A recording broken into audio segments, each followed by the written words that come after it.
हरे कृष्णा। आज के हमारे इस एपिसोड में आपका स्वागत है और आज हम चर्चा करेंगे कि लोग पूछते हैं भगवान कहाँ रहते हैं भगवान कैसे मिलेंगे।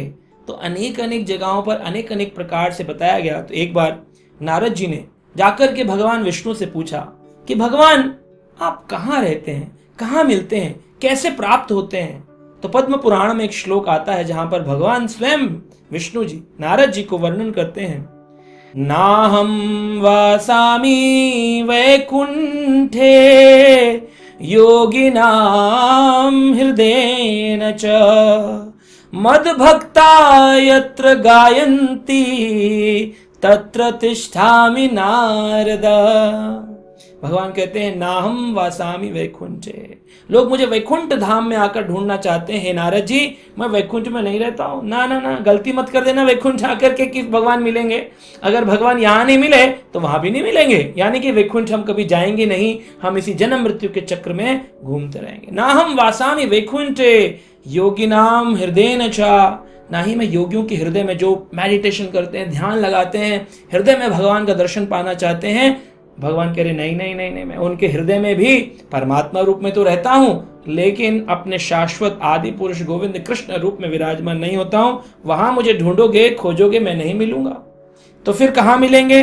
भगवान कहते हैं मद भक्ता यत्र गायन्ति। मेरे भक्त जहां मेरा गायन करते हैं, यानी कि मेरी कथाओं की चर्चा होती है, जहां मेरा नाम कीर्तन होता है, नाम जप होता है, मेरे लिए लोग कथा पंडाल लगाते हैं या मंदिर आदि में जहां कथाएं होती हैं, वहां पर तत्र तिष्ठामि नारद। है नारद, मैं वहां रहता हूं। अब बताइए कहां भगवान मिलते हैं? जब भगवान की कथा होती है, जब भगवान का कीर्तन होता है, जब भगवान का नाम जप होता है। अगर हम अपने ही घर में रोज भगवान की कथा कीर्तन करने लग जाएं, रोज हम भगवान का नाम जप करने लग जाएं, तो हमारे ही घर को हम मंदिर बना सकते हैं। घर एक मंदिर हो जाएगा। वो घर जहां पर भवन कहते हैं ना, घर को भवन, वहां पे भ से भगवान होते हैं। लेकिन भगवान के बिना आज घर कैसा है? भ वन में से भ हटा दे, क्या बचा? वन। वन में कौन रहते हैं? जंगली पशु रहते हैं। और इसीलिए घरों में क्लेश है, लड़ाई है, झगड़े हैं, इंद्र इच्छा, इंद्र तृप्ति है, कई प्रकार की कामनाओं ने, काम क्रोध लोभ मद मत्सर्य ने घेर रखा है। तो इससे मुक्त होने का तरीका क्या है? भगवान को अपने जीवन का केंद्र बिंदु बनाएं, भगवान को अपने घर में लाएं, कथा के माध्यम से, कीर्तन के माध्यम से, जाप के माध्यम से। इसलिए भगवान जहां भी कथा हो वहां पर होते हैं, जहां कीर्तन हो वहां होते हैं। इसका उदाहरण है एक बहुत बड़े महान महाराष्ट्र के संत हुए जिनका नाम है संत तुकाराम। तुकाराम जी ऐसे थे, ग्रस्त जीवन में थे, परिवार भी था, लेकिन उनकी एक निष्ठा थी भगवान के नाम कीर्तन में, कथाओं में। रात दिन भगवान का नाम कीर्तन करते थे। घर में धन अधिक नहीं था, बहुत ही गरीबी की स्थिति में वो रह रहे थे, लेकिन फिर भी एक निष्ठ थे भगवान के भजन में। भगवान कहते हैं तू मेरे नाम में तो मैं तेरे काम में, क्योंकि भगवान जहां नाम है वहां भगवान विराजमान है। वो देख रहे हैं मैं तेरा काम करूंगा, तू मेरा नाम लेता है, तू मेरे नाम में तो मैं तेरे काम में। भगवान हमारे काम में आएंगे। तुकाराम जी के साथ ऐसा ही हुआ। तुकाराम जी भजन करते थे और उनके घर में खाने को कुछ नहीं था, तो पत्नी कहती कुछ तो काम करिए। तो उन्होंने कहा मैं भिक्षा तो नहीं मांग सकता हूँ, मैं भीख नहीं मांगूंगा, लेकिन मैं कुछ काम करता हूँ। तो एक व्यक्ति के पास गए और बोले मुझे थोड़ा सा काम दे दीजिए। कहा ठीक है, हमारे खेत में जो है कोई पशु पक्षी ना आए, आपको इसकी देख रेख करनी है। कहा ठीक है, मैं देख रेख करूंगा। क्या करोगे? बोले बैठ के कीर्तन करूंगा और पशु पक्षी आएंगे तो हुर्र उड़ा दूंगा। तो वो बैठ के भजन करने लग गए। जय जय राम कृष्ण हरि, जय जय राम कृष्ण हरि, विठ्ठल विठ्ठल विठ्ठल विठ्ठल, हरे कृष्ण। भगवान का खूब कीर्तन कर रहे थे और पक्षी पशु कोई नहीं आया उस दिन। वो बड़ा प्रसन्न हो गया व्यक्ति आकर के।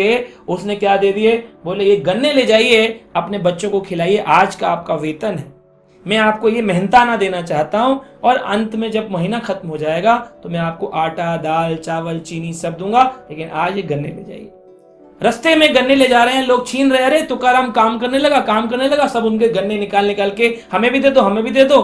कह रहे हाँ, अब तो मैं काम करने लगा हूं तो सब लोग गन्ने ले सकते हैं। सबको गन्ने बांट दिए, बस एक गन्ना अपने घर अपने बच्चों के लिए ले गए। और इसी प्रकार से कई दिन तक गन्ने, कुछ चीनी, खाने का उत्पादन उनको मिलता रहा। अंत में एक दिन उनके कुछ लोग थे जो जलन करते थे, उनसे द्वेष करते थे। अब जो भगवान का भक्त होता है और भगवान का एकनिष्ठ होता है, तो भगवान टेस्ट करते हैं कितना एकनिष्ठ है। तो उसके जीवन में कुछ ऐसी परिस्थितियां आती हैं तो उनके जो द्वेषी लोग थे उन्होंने गाय भैंस जबरदस्ती घुसा दी और कहा चरो, और जानवर पशु छोड़ दिए और उन पशुओं ने पूरा जंगल खराब कर दिया और ये अपने भजन में मग्न थे। जय जय राम कृष्ण हरि, जय जय राम कृष्ण हरि, हरे कृष्ण कृष्ण कृष्ण हरे हरे, हरे राम राम राम हरे हरे, विट्ठल विट्ठल विट्ठल पांडुरंगा। हमने भजन कर रहे थे, देखा तो सारा नाश हो गया। आज उस आदमी ने कहा अरे तुमने ये क्या कर दिया, मैं तुम्हारा घर बार सब छीन लूंगा, तुमने मेरा खेत खराब कर दिया। आज यहाँ पर फसल उग चुकी थी, अब यहाँ पर धान आना था, आज गेहूं आना था, पैसा आना था, क्या कर दिया तुमने। कहा मुझे क्षमा कर दीजिए। कहा अपना घर मेरे नाम पर करो। तो जाकर के अपनी पत्नी बच्चों को कहते हैं चलो जिसका था उसने ले लिया, घर वापस दे दो। तो खेत वाले को लाकर घर के कागज भी दे दिए। कहा अब तुमको क्या मिलेगा। कहा कुछ नहीं, हम तो भजन अंदर करना है, बाहर करना है, खेत में करना है, भजन करेंगे। इतना एकनिष्ठ हर परिस्थिति को स्वीकार किया, भगवान का भजन करते रहे। क्या देखते हैं, जब खेत के लोगों ने फसल काटना शुरू किया और गेहूं के बड़े बड़े ढेर बनाने शुरू किए, तो आकर के कारीगर कहते हैं उस मालिक से जी कुछ विचित्र हो रहा है। क्या हुआ। बोले हर वर्ष तो एक ही ढेर, दो ही ढेर बनते थे, इस बार तो 15 से अधिक ढेर बन चुके हैं और अभी भी फसल जितनी है वैसे की वैसी खड़ी है, जितनी काट दो उतनी फिर आ जाती है, ढेर जितना बना दो बनते ही जा रहे हैं, बनते जा रहे, समझ नहीं आ रहा इसका अंत कब होगा, हम तो थक गए हैं, पूरा खेत काट दिया और फिर से लहरा रहा है खेत, ये क्या हो गया। अरे उन संत के प्रति अपराध हो गया, लाइए बुलाइए उनको। बोला आप मुझे क्षमा कर दीजिए, ये अपना घर के कागज लीजिए, घर भी आपका, और ये लीजिए जिसमें से मेरे 2 ही ढेर बनने चाहिए थे हर वर्ष के अनुसार, इसमें से जो और अधिक ढेर बने हैं ये सब गेहूं चावल चीनी सब आपका, ये सब आप ले लीजिए। और उन्होंने क्या किया, वो सब संसार के लोगों में, भिक्षुकों में बांट दिया और खुद कम में गुजारा करके भगवान का भजन करते रहे। तो ऐसा कई बार देखा है, जहां भगवान का भजन है वहां भगवान साक्षात विराजमान रहते हैं। ये भगवान की लीलाएं विशेष विशेष संत भक्तों के साथ होती हैं, जो हमको प्रेरणा देती हैं कि तुम मेरे नाम में तो मैं तुम्हारे काम में। अगर तुम मेरा नाम जपते रहोगे, मेरी कथाएं सुनते रहोगे, तो तुम्हारे काम कब हो जाएंगे चुटकियों में तुमको भी नहीं पता चलेगा। और ऐसे कई अनुभव आज भी लोग बताते हैं कि हमारे पास धन नहीं था प्रभु जी, बड़े परेशान थे, हम भगवान का नाम जप कर रहे थे, कथा सुनने गए थे और तुरंत हमने पाया कि हमारा वो काम बड़ी सरलता से हो गया जो असंभव लग रहा था।